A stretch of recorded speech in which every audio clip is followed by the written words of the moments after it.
hari ini kita belajar terkait negative pressure wound therapy ya. Mungkin Bapak Ibu di rumah sakit ya sudah pernah ada sebelumnya.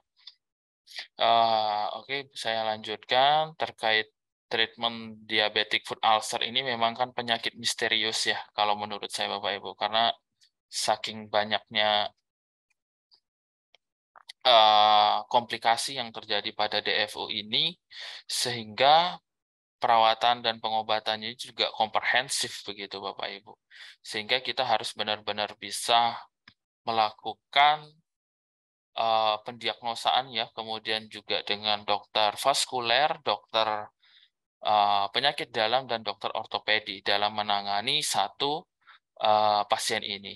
Sehingga gini, kalau bisa ini coret-coret ya. Penyakitnya itu ada di vena ya, di aliran pembuluh darah, kemudian ada di saraf juga, kemudian ada di tulang, juga ada di kulit, kemudian di bagian endokrin. Kalau kita lihat di sini ada 5 macam penyakit, dokternya juga 5 yang nangani, perawatnya 1 yang nangani. Nah, ini kalau di luar negeri biasanya ditangani oleh perawat luka, kemudian podiatri ya. Kalau di Indonesia podiatri ini belum ada, kemungkinan besar nanti seiring waktu berjalan karena keperawatan di luar negeri itu sangat maju ya. Ada podiatri, ada engineering nursing, ada AI nursing ya. Kemudian ada forensic nursing, nantinya bisa muncul ya podiatri nursing fokus di bagian tulang. Kalau mungkin di dokter itu dokter ortopedi, kalau di perawat itu mungkin lebih namanya perawat ortopedi tapi fokus di endokrinnya gitu. Namanya podiatri. Sehingga nanti ini bisa memperjelas ya terkait dengan peningkatan taraf hidup pada pasien dengan diabetic foot ulcer.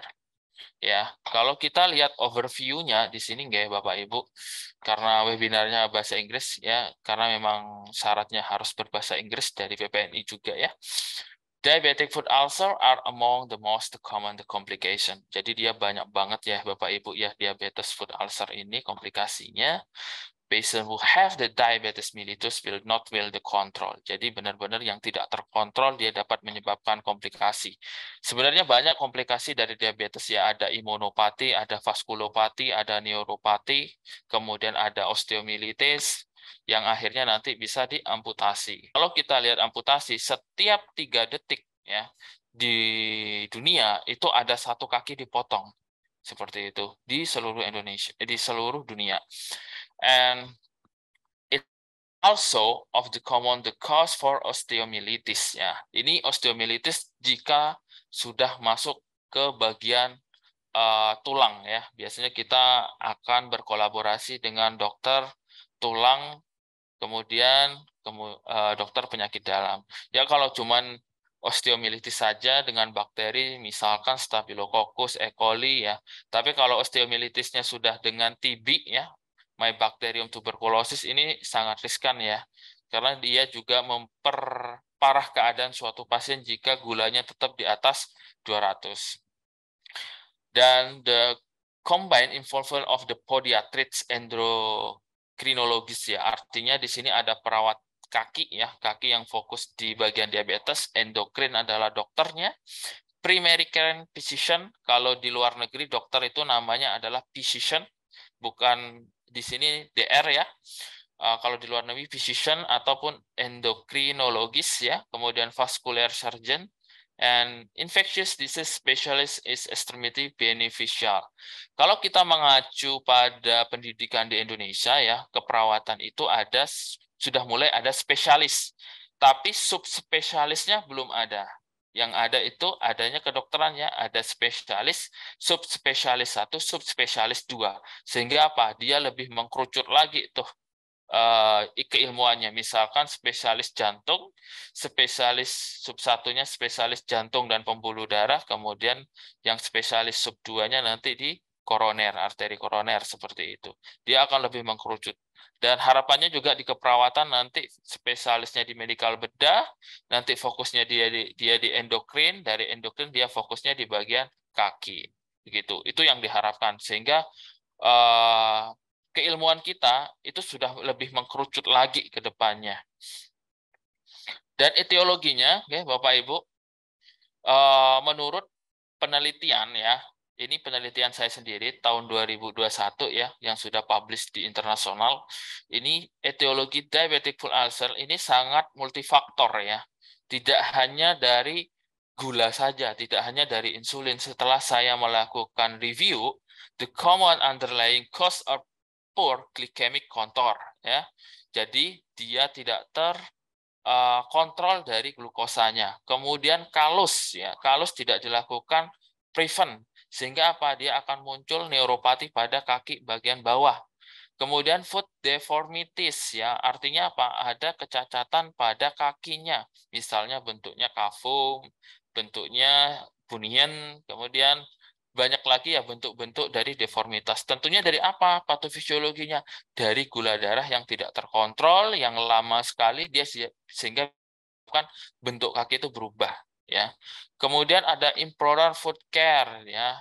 Dia tidak ada peningkatan dari pencegahan atau perawatan dari kakinya. Infiltrating footwear ya, tidak ada dia itu pakai sandal ataupun sepatu khusus diabetes.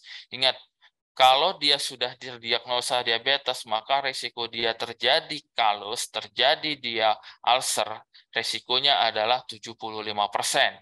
And underlying peripheral neuropathy and poor circulation. Pasti. Kalau gulanya tinggi, apalagi yang sudah lansia, sudah darah tinggi, kolesterolnya tinggi, asam urat tinggi, ya, kemudian gulanya tinggi. Nah, ini juga akan memperparah suatu keadaan dari makrovaskuler dan mikrovaskuler di dalam pembuluh darah. Sehingga apa? Transport O2 dan nutrisi tidak sampai di bagian perifer. Kematian jaringan di situ. Kemudian bisa juga karena dry skin, ya kulitnya kering, itu bisa juga ya, banyak juga pasien dengan DM itu bisa menyebabkan adanya eritema, kemudian kekeringan. Saya kan sekarang bekerja di bagian pendidik dan anestesi ya. Kadang saya nganestesi juga di rumah sakit. Itu saya lihat pasien dengan di gula darahnya di atas 400, dia kulitnya sudah bersisik gitu ya. Dan itu adalah cikal bakal atau resiko terjadinya luka ya, lecet di situ, dan dia bisa menyebabkan infeksi di seluruh tubuh kalau dia tidak tertangani dengan baik. Sedangkan untuk prognosisnya ya, untuk ulcer ini good ya, baik jika diidentifikasi lebih cepat atau identify early. Jadi bisa dengan monofilament test, food spa, pengkajian bisa dengan pengkajian pedis, bisa dengan pengkajian skala Wagner ya, itu bisa. Jadi kita langsung bisa berikan tindakannya. Pencegahan bisa di keperawatan, karena keperawatan itu dipromosi dan pencegahan. Sedangkan di bagian pengobatan itu miliknya dokter, bukan milik kita ya, karena kita beda, care-nya di kita, cure-nya di dokter ya. Unfortunately, delays in care can have the detrimental. Jadi dia juga bisa efek mental, which can lead even to amputation of the foot. Patient who have the chronic diabetic foot ulcers, dia akan meningkatkan risiko terjadinya rehospitalisasi. Ingat ya, mungkin Bapak Ibu di sini paham juga ya, sekali perawatan luka itu di rumah sakit berapa, kalau dia itu itu belum beli obatnya ya. Jadi apa? Dia akan jadi peningkatan hospitalisasi dan ekonomi. Yang bikin stres adalah ketika pasien dibawa ke rumah sakit, yang kedua kalau dia nggak punya Jamkesmas atau BPJS, tapi minta perawat, bikin pusing nih untuk perawatnya ya, karena juga kalau ke dokternya biasanya dikasih berapa langsung gitu ya. Kemudian clinical outcomes biasanya lebih dari 12 bulan. The people identification diabetic foot ulcer, jika dia dilihat secara umum dia jelek ya. Our data confirm the adverse prognostic effect of the limb ischemic. Masalah di vaskulernya ya, iskemik ya. Biasanya orang awam itu bilangnya ada luka kencing manis kering dan luka kencing manis basah. Kalau kering itu adanya iskemik ya. Sedangkan kalau dia lebih ke bagian basah biasanya ke vaskulopati. Tapi ada yang mix ya, namanya neuroiskemik ya. Itu malah lebih ada basah dan juga lebih ada nyerinya di situ. Ada dari multiple ulcernya itu.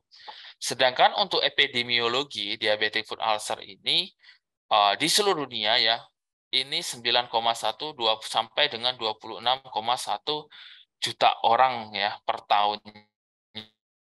Ya, kira-kira 15 sampai 25% pasien diabetes mellitus ini terjadi peningkatan ya setelah dari kehidupan waktu ke waktu. Kemudian yang kedua, as the number of the newly diagnosed diabetic are increasing yearly. Jadi setiap tahun pasti ada peningkatan. Ingat Indonesia 2020 kemarin kita masih di peringkat ke-7 ya terkait dengan ranking kita dengan banyak pasien diabetes.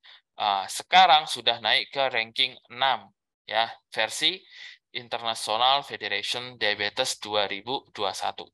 Ya, ini hal yang kira-kira cukup bagus ya atau cukup tidak baik ya karena Indonesia terbanyak juga ya dan dia masuk dalam kategori 10 besar dengan penyandang diabetes. Mungkin karena pola hidup dan pola makan, KFC, makan makanan langsung siap saji, makan mie bareng nasi, nah, seperti itu ya, double karbo. Kemudian diabetic foot ulcer can occur at any age but are the most prevalent in the patient with diabetes mellitus. Setelah 45 tahun dia akan menyebabkan komplikasi yang lebih besar. Terus ada pertanyaan, bagaimana dengan Indonesia? Untuk sampai saat ini, saya mencari data terkait tentang DFO, itu adanya dari Kemenkes 2015 dan Diskesdas, ya, Riset Kesehatan Dasar 2014. Di sini, Indonesia, diabetic foot ulcer-nya mencapai 30% dari penduduk di Indonesia. Ini termasuk tinggi ya, kejadian diabetic foot ulcer ini. Lah, ketika tinggi seperti ini, apa masalahnya? Masalahnya adalah akan diperkirakan akan naik di 2020, tapi 2020 sampai 2023. Sekarang saya belum dapat tuh data terkait dengan penyakit atau penyandang DFO. Kenapa? Kalau kita sudah dapat datanya, maka kita dibutuhkan ya perawat sebagai preventif dan promotif gitu ya. Jangan sampai melakukan pengobatan ya. WHO sudah menekankan bahwasannya pelayanan kesehatan dimulai dari promotif dan preventif. Promotif preventif punya siapa? Punya perawat ya.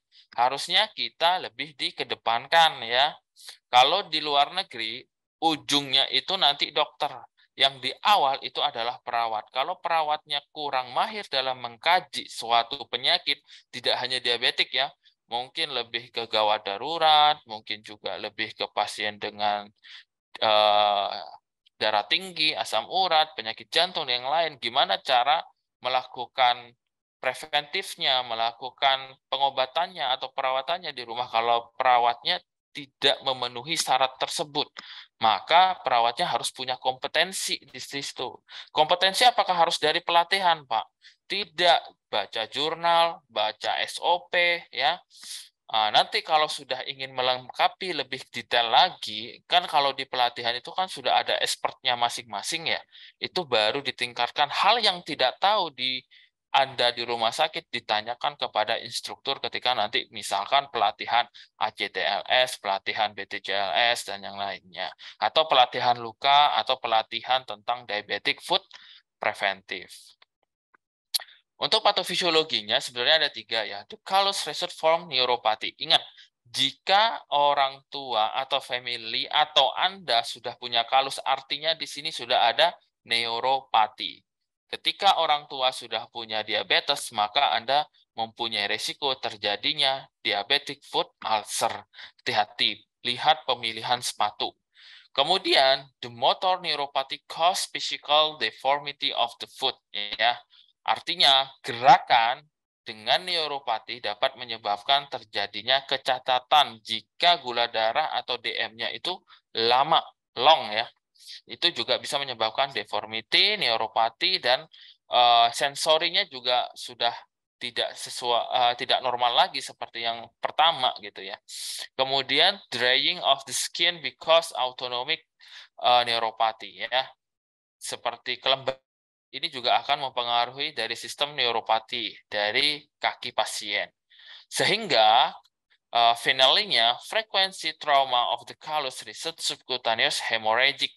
Artinya di situ sudah ada hemorrhagi dan eventually yang berulang-ulang and erodes and becomes akhirnya bisa menjadi ulcer. Ini dari Wade ya 2021. Sedangkan History of the Physical Oliver 2021 ya, ini adalah penyebabnya ya. Ingat, ini adalah vaskular di kaki.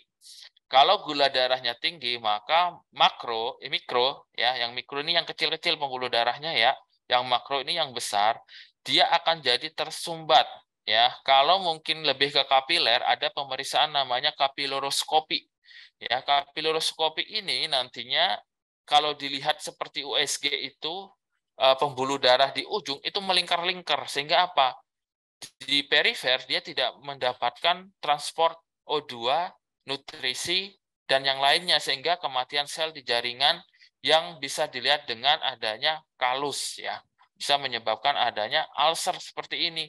Ulcer biasanya bisa disebabkan satu penekanan di daerah jempol sama daerah kelingking tapi bagian bawah. Kemudian bagian belakang itu bisa karena cracked skin ataupun dry. Artinya kelembapan mempengaruhi sistem dari ulcer tersebut ya. Bunian artinya adalah kepanasan, kemudian toenail ya di kukunya juga akan bisa menyebabkan terjadinya mati rasa. Ini adalah terkait dengan histori dan fisikal dari diabetic foot ulcer ya. Kemudian feature indication neuropathy include dari Oliver 2021 ini parastesia, hipoparastesia, dysesthesia, dan ahidrosis. Ini adalah contoh-contohnya dari grade-grade dari skala Wagner ya. 1 no open ya, grade 0. Kalau seperti ini kita bisa prevent. Grade 1 juga kita bisa prevent, tapi sudah grade 2 sudah kelihatan. Kita sudah tidak bisa melakukan sendiri untuk perawatan atau pengobatan dari diabetic foot ulcer, kita butuh dokter spesialis endokrin dan spesialis vaskuler biasanya. Biasanya kita lihat AB-nya itu dalam keadaan normal atau enggak. Dia masuk venous ulcer, mixed ulcer, atau arterial ulcer. Kalau sudah seperti ini ya di grade 4 dan grade 5, biasanya kalau saya enggak ini ya, nggak riskan gitu ya kalau saya ambil alih. Saya biasanya kolaborasi dengan dokter spesialis penyakit dalam untuk pemberian antibiotiknya. Kalau mungkin kan dia di debridement di ruang operasi, kita lakukan debridement. Catatan kita sudah tahu dokter bedahnya itu telaten dan dia tahu tentang diabetic foot ulcer. Kadang juga dokter bedahnya melakukan semua yang ada tumor, semua yang ada luka, semua yang ada nekrotik itu masuknya ke dokter bedah. Kalau bisa masuknya ke dokter bedah konsultan kalau jika dikira itu adalah keluarga ataupun orang yang ingin dapat perawatan yang bagus gitu ya. Sehingga apa yang akan dilakukan debridement yang item-itemnya saja gitu ya. Oke, kita perawat harus bisa memahami ini di mana dilakukan di ruang OK, di debridement atau cukup di poli ataupun cukup di preventif saja kita lakukan pengobatannya. Ini yang paling penting ya Bapak Ibu, yang paling terupdate adalah terkait dengan evaluasi, the most common the laboratory dan evaluation of the ulcer include fasting blood sugar, glycated hemoglobin level complete. Biasanya kita lebih fokus ke ini Bapak Ibu ya, untuk pemeriksaan terkait dengan diabetic foot ulcer. Yang pertama HbA1c ya. HbA1c ini penting banget dalam melihat kadar Hb pada pasien dengan diabetes ya, karena memang di situ ada gula darah sehingga kalau Hb aja tidak cukup. Jadi pemeriksaannya HbA1c untuk melihat sejauh mana kerusakan, sejauh mana gangguan pada pembuluh darah dan plasma-plasma yang ada di pembuluh darah pasien. Kemudian yang kedua adalah kreatinin dan trigliserida. Buat apa? Kita ingin melihat dosis insulin yang diberikan ke pasien. Ya. Gimana caranya kalau kita tidak mengontrol insulin pasien atau gula darah pasien, kalau meskipun kita ngasih obat-obatan yang terbaik, tapi kalau gula darahnya tidak terkontrol, kita sia-sia hasilnya. Ya, Bapak Ibu. Jadi harus dilihat dulu juga kreatinin dan trigliseridanya untuk pemberian insulin atau obat-obatan terkait dengan glukosanya. Kemudian ada ESR terkait tentang eritrosit sedimen rate. Eritrosit ini juga penting ya Bapak Ibu, sehingga untuk melihat kadar sel darah merah yang dengan plasma dalam tubuh itu normal apa tidak. Kalau tidak normal, maka penyuplainya juga akan berkurang, sehingga apa? Kejadian dalam proses proses penyembuhan dari diabetic foot ulcer itu juga akan dipengaruhi gitu ya. Kemudian C reaktif protein atau CRP ya. CRP di sini juga harus kelihatan Bapak Ibu ya. Dilihat dengan kadar reaktif proteinnya, kalau proteinnya bagus ya, maka proses dari pemecahan protein ke kolagen, kolagen menjadi fibrinogen sehingga menjadi angiogenesis dan membentuk jaringan, itu kita butuh pemeriksaan C reaktif protein. Tapi mungkin di RSUD masih jarang ya, karena memang fokusnya langsung di bagian albumin ya, kalau di faal hepar ya, kalau di rumah sakit ya. Mungkin kalau di rumah sakit umum rujukan yang punyanya Kemenkes ya, mungkin di sana lebih lengkap untuk penanganan diabetes. Karena kalau nggak salah saya lihat di RSUP Sarjito Yogyakarta itu saya lihat sudah punya poli diabetes, kemudian punya terkait pelayanan diabetic foot ulcer, kemudian perawatan diabetic foot ulcer, mereka sudah punya tempatnya sendiri dan dia berdiri sendiri sehingga dia mempunyai independen. Jadi kalau pasiennya sudah terjadi tanda dan gejala seperti ini biasanya langsung dikirim ke bagian diabetes mellitus dengan diabetic foot ulcer. Ini ya Bapak Ibu terkait evaluasi kedua. Jika osteomyelitis suspect, if you osteomyelitis is suspected, kita lakukan MRI. Tapi di sini jangan jarang, apalagi pasien dengan BPJS. MRI biasanya nggak masuk dalam e-katalog ya. Kalau diabetic foot ulcer biasanya masuk e-katalognya obat-obatan antibiotik, kemudian vitamin, kemudian insulin, yang terakhir biasanya dia di bagian pengobatan ya dan perawatan lukanya. Tapi sebenarnya kalau kita mau melakukan MRI ya ketika dia osteomyelitis, maka sangat jelas di sini Bapak Ibu kelihatan ya. Di sini keretakannya ya. Di sini juga. Ini biasanya lebih ke dokter ya yang akan melakukan pemeriksaan ini. Nanti hasilnya ke kita lakukan pengobatan sesuai dengan mandatnya. Kemudian ini yang bisa kita lakukan jika dia belum osteomyelitis, arterial Doppler with ankle brachial index ya. Jadi kita ini ya bisa kita lihat, sorry di sini. Di sini ada ankle brachial dan brachial difference ya. Jadi kita lakukan mangset di bagian kaki ya dengan diastol. Kemudian di sini juga sistolnya. Yang dilihat adalah sistolnya ya, bukan diastolnya. Sistolnya juga yang di bagian brachial, kemudian dibagi nanti dapatnya berapa 0,88. Di situ sudah ada indikatornya. Jika kurang dari 0,6 dia masuknya adalah arteri ulcer. Kalau sudah arteri ulcer, rujuk ke dokter vaskuler ya. Nanti akan ada pengobatan dari atherosclerosisnya atau trombusnya di bagian vaskuler di kakinya. Kalau dia di 0,7 sampai 0,9 ya, dia masuknya di bagian mixed ulcer, bisa dengan pemberian obat-obatan dari dokter vaskuler, kemudian di compression bandage ya atau dikompresi. Kemudian kalau dia lebih dari 1,1 sampai 1,3, pemberiannya sudah dikurangi. Biasanya kalau yang mix itu 4, yang mix itu 2, kalau yang sudah venous ulcer itu pemberiannya adalah 4 tekanannya. Harapannya apa? edemanya berkurang, ekstravaskuler dari cairannya juga keluar, sehingga apa? Tidak terjadi pembengkakan, ya. Kemudian vaskuler juga lebih normal lagi, sehingga apa? Dari gravitasi pun dia juga baik, sehingga proses penyembuhan lukanya juga semakin cepat, Bapak Ibu. Kemudian dengan yang ketiga, the probe to bond test (PTB) in the deformed by probing the ulcer with sterile mental probe is the bedside, ya. Test dan can help diagnosis of the underlying osteomyelitis. Sebenarnya untuk pemeriksaan probe to bond itu sebenarnya juga osteomyelitis, ya Bapak Ibu. Bisa dilihat dengan foto lateral dari kaki, ya. Kita bisa lihat di sini. Kalau seperti ini biasanya sebenarnya kita nggak bisa ini, ya.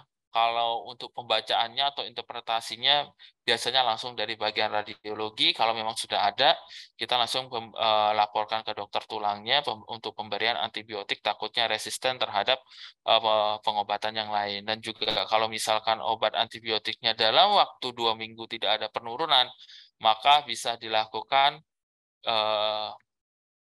kultur, ya, atau biopsi juga boleh, apakah bakterinya itu tuberkulosis ataupun apapun, ya, sehingga nanti pengobatannya bisa lebih cepat. Oke.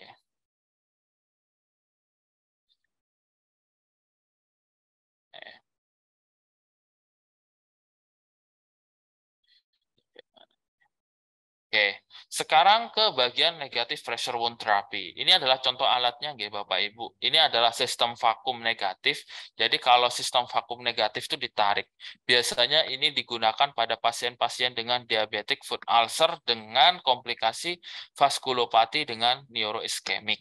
Artinya di sana adalah selalu keluar apa namanya itu cairannya, sehingga kita tidak cukup untuk kasa. Sehingga apa? Kalau cairan di bagian kulit itu tidak tertangani dengan baik, yang terjadi adalah satu, Bapak Ibu, akan terjadi maserasi luka, ya, luas lukanya bertambah, ya. Tapi juga penggunaan NPWT ini juga indikasi. Kenapa? Kalau pada pasien-pasien dengan keluar cairan banyak, tapi dia pemberian cairannya juga berkurang, maka bisa menyebabkan dehidrasi ke pasien. Ya, tidak jarang juga pemberian dengan negatif pressure wound therapy pasien terjadi shock hipovolemik, ya. Maka benar-benar dilihat stabil apa enggak kondisinya. Kalau sudah stabil, baru kita lakukan negatif pressure wound therapy selama 2 minggu. Ini adalah terkait konsensusnya. Negatif pressure wound therapy tujuannya adalah mengoptimalkan, ya, proses penyembuhan luka dengan applying subatmospheric. Artinya adalah dengan menggunakan subpressure, ya. Jadi tarikan atmosfer to help reduce inflammatory. Untuk apa? Pertolongan pada inflamasi dengan eksudat. Jadi kalau sudah banyak eksudat bisa diberikan, ya. Dan promote granulation tissue. Jadi promosi untuk granulasinya. Indikasinya, ya, yang tidak boleh digunakan Bapak Ibu adalah negative pressure wound therapy is primarily utilized to treat complex wound which are non-healing or at risk of non-healing. Jadi benar-benar kalau dia kompleks, kalau tidak ada penyembuhan sehingga bisa di-stop kalau dia risikonya tinggi. This can be probably category into the acute and chronic wounds. Dia bisa digunakan pada pasien dengan luka akut jika misalkan pada pembedahan SC, tapi dia nggak sembuh-sembuh, kemudian pesnya banyak, itu bisa digunakan dengan negatif pressure wound therapy. Chronic wounds biasanya paling banyak digunakan di DFU, ya. NPWT is indicated for acute wounds when, ya, ketika the wound cannot be closed by primary intention due to the rise of infection. Jadi kalau dia ada infeksi, aktif infeksi, skin tension, or the swelling, artinya dia banyak dari kekeringannya. Kontraindikasinya nih Bapak Ibu, yang tidak boleh digunakan adalah pada pasien dengan luka bakar dan pasien dengan luka kanker atau maligna wound ya, itu tidak boleh digunakan. Kenapa? Yang pertama adalah dari sumber mengatakan dia bisa menyebabkan dehidrasi besar ya pada proses vakumnya. Karena apa? Orang dengan luka bakar kan butuh cairan ya untuk menstabilkan cairan dan elektrolit dalam tubuh. Kalau kita lakukan vakum, maka apa? Cairan di dalam tubuh juga terserap sehingga akan memperburuk keadaan pasien. Yang kedua, pada pasien dengan kanker, dia akan selalu banyak kemudian cairan. Kenapa? Tidak dilakukan karena dia akan bisa memperparah dari si pasien dengan luka kankernya. Misalnya di situ akan pecah dari bleeding ya, bleeding dari luka di jaringannya ya. Kalau kita aja merawat luka dengan kanker, kalau kita pakai kasa aja itu sudah bleeding. Biasanya kita harus siapkan alginat ya di dekatnya untuk melakukan penyetopan ya atau proses pembekuan darahnya lebih cepat kalau pakai alginat gitu. Sehingga apa NPWT tidak rekomendasikan pada maligna wound ya. Kemudian adanya osteomyelitis karena apa? Bisa menyebabkan metastasis di situ ya. Jadi penggunaannya juga harus diidentifikasi dulu untuk osteomyelitis karena osteomyelitis ini masih banyak pro dan kontra digunakan pada pasien tersebut. Sehingga kalau untuk yang osteomyelitis biasanya dilakukan dengan pengobatan biasa ya, karena antibiotiknya yang selalu ditekankan. Ini contoh device-nya atau alatnya. Di sini ada sistem vakumnya, ya. Kemudian ada semi permeable-nya. Kemudian ini adalah seal untuk tube-nya. Kemudian ini adalah tempat koleksinya ya cairannya. Nanti bisa dibuka. Ini adalah granuform. Artinya granuform adalah suatu dressing ya yang seperti spons ditaruh di atas luka. Dia mempercepat proses penyembuhan lukanya gitu ya, atau proses dari pembentukan jaringan granulasi. Formnya itu biasanya agak mahal, Bapak Ibu, biasanya sampai 250.000 ya untuk seperti ini. Sedangkan sistem vakumnya juga agak termahal, sekitar 500 ribuan ya. Tapi sangat luar biasa nanti kalau dipakaikan ke pasien. Kemudian siapa saja yang bisa menggunakan? Tentunya dokter, perawat yang boleh menggunakan sistem negative pressure wound therapy ditambah dengan kompetensi. Jangan sampai ya tidak tahu kompetensinya. Harus tahu alatnya, harus tahu cara pemakaiannya, ya. Kemudian harus tahu mengevaluasi lukanya, ya. Kemudian nanti hasilnya akan dilaporkan ke dokternya untuk melakukan tindakan selanjutnya ya. Jadi untuk negative pressure wound therapy tidak boleh digunakan oleh bidan, oleh selain dokter sama perawat tidak boleh digunakan oleh profesi yang lain, hanya punya perawat sama dokter saja. Komplikasinya bisa terjadi bleeding ya kalau dia pada luka-luka kanker, kemudian infection, kemudian foam retention, kemudian adanya cause infection. Biasanya cause infection ini memang luka-luka dengan kanker sangat riskan kalau dilakukan dengan NPWT. Yang kedua, complication in unsuccessful therapy delivery due to loss of suction. Artinya harus dilakukan terapi dulu ya. Ingat tadi ya, proses dari penyembuhan luka diabetes adalah harus gula darahnya normal dan proses perawatan lukanya juga bagus. Misalkan ada luka langsung ditaruh, nggak bisa. Harus dirawat luka dulu, baru bisa digunakan negative pressure wound terapinya. Kemudian, remediate so possible avoid any delay in the delivery of therapy and the blockage of the suction drain tube or the full PWT. Klinikalnya, ya, jika atau ketika performanya dikoreksi itu oleh profesional, maka proses penyembuhannya juga akan lebih cepat. Kemudian managingnya lebih kompleks, ya. Improve wound healingnya juga lebih meningkat. Kemudian restorasi of dermal integrity-nya efektif bagus ya. Kemudian yang kedua, determines of like the therapy and the intended healing the process. Thus, ya, it can vary significantly between pasien. Ini sangat membantu sekali. Ini tahun 2002, tahun kemarin ya, Bapak Ibu. Kemudian it has witnessed the clinical application across the myriad of the specialty including vascular, orthopedic, and plastic surgery, dermatology, endocrinology, and tissue ability. Ini bisa digunakan oleh spesialis di bidangnya, vaskuler, ortopedi, plastic surgery, dermatologi, dan endokrin ini bisa digunakan. Nanti evaluasinya di perawat luka. Ingat ya, perawat luka harus punya kompetensi dulu untuk melakukan tindakan negatif pressure wound therapy ini. Kemudian ada evidence base Bapak Ibu ya, dari konsensus menyatakan, melaporkan aplikasi NPWT to DFO can result faster growth of granulation tissue dan decrease healing time. Artinya dia lebih cepat penyembuhan lukanya dan mengurangi healing time. Harusnya 3 bulan dia sembuh, menjadi 2 bulan dia proses penyembuhannya. Memang agak mahal, tapi prosesnya juga lebih cepat. NPWT can be an effective adjunctive for DFO when used supported and with effective wound bed preparation. Jadi dia juga lebih cepat dalam proses persiapan luka dasar merahnya. Intinya ya juga harus dilakukan debridement dulu, dressingnya dulu juga ya, baru dia digunakan.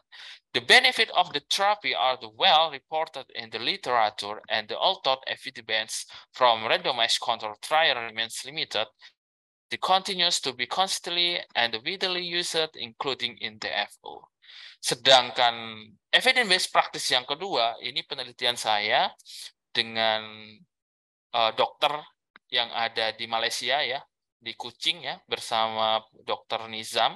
Kemudian ada Pak Septian yang nanti akan maju di nomor 2. Ini menyatakan dari penelitian kita ini sudah tembus di internasional jurnal ya, di 4, menunjukkan adanya hubungan positif, adanya pengaruh positif dari pemberian negative pressure wound therapy pada chronic wound healing ya.